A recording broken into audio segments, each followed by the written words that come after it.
Today I'll be reviewing the 100% Human Wig by Imali. It's 22 inches and 150% density. And this is how it looks straight out the bag.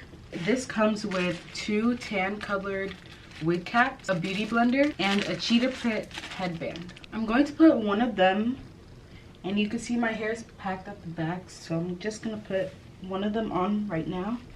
Next, I'm going to use my scissors to cut the excess off. So now I'm gonna take a little bit of my pressed powder and put it along my edges so it can fully blend through.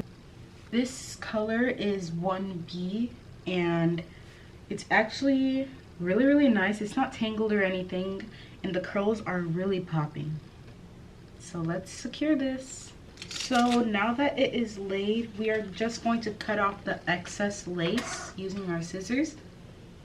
And we're first gonna cut it into different sections so it's easier to cut. And then I am going to do my baby hairs with the excess hair that they provided us. So this is the final result. Really like this hair. It's very curly and it's not tangled at all. Definitely worth it. And they also gave us a headband like I mentioned earlier.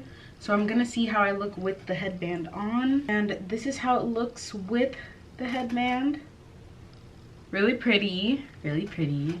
And yeah, I really enjoyed doing this video. Overall, definitely worth it, and I'll definitely be wearing this out more.